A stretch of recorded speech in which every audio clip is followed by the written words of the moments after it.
Well, hello there. Come on in. I'm Chris Brown. I'm your humble chimney sweep.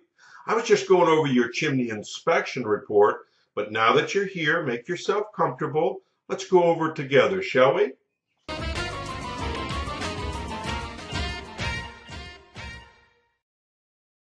Okay, now let's take a look at the inspection report and see how it reads out. This is a generic report. This is exactly what you will get, only your information obviously will be filled into all these blanks. The upper right-hand corner of the report is the legend. Each one of these initials pertain to something. A is consistent with the age of the chimney. B, see comments below. C, repairs needed. D, need further evaluation. Or E, not applicable. And they're placed into the boxes next to the parts of the chimney that can be easily identified in this diagram. And then, of course, you'll find my comments here below. Now, let's take a look at your personal report. So stay with me. Hey, what a great looking house. Good location too, by the way. Let's take a look on the inside. So we got an open fireplace here. Had a wood stove in here at one time. You can kind of see the remnants of that, although they've painted over the hearth extension to help hide all of that stuff. The stains that usually are left on the brick from a wood stove is pretty ugly. Now they've got wood in here. Now they're burning. They've had at least one fire, and they're lucky they didn't set the chimney on fire. To be honest with you, there's enough creosote in there to burn, probably burn their house down, and maybe even burn down the neighbor if they're lucky or unlucky. This is a damper handle here. It can't be attached to the damper because there's no bracket to hold it. So when the wood stove was slid in, it was code required at the time for the damper to be removed. Normal people remove the damper flap and handle and leave the bracket in. These installers broke the bracket. So now the damper can't be repaired with original equipment. It has to be replaced, and I'm sorry to tell you that.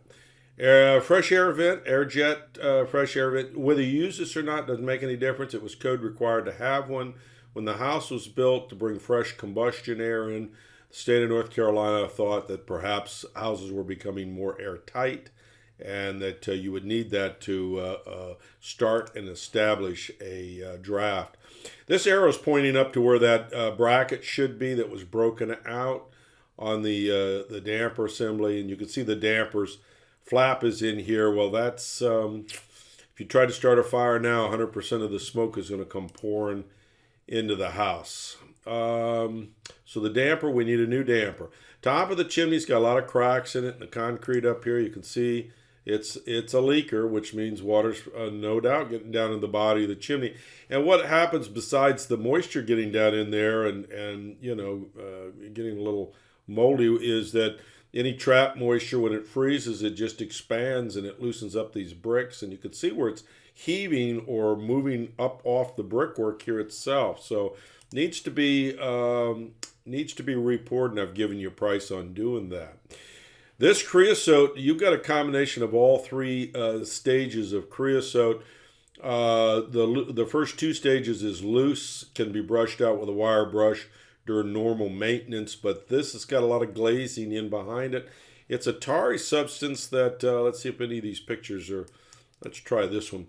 It's the shiny tarry stuff that's in here, and it doesn't brush out, but boy, it's just like gasoline in that chimney. One burning piece of paper up there will touch that baby off, and you'll have a tremendous amount of excitement at your house. So that needs to be removed. It's removed generally chemicals and mechanical. We're going to use a mechanical. My recommendation is rope clean it, which means we'd run a machine down there that would just chisel it the heck out of there. So questions about any or all of that, give me a call, 704-526-6348.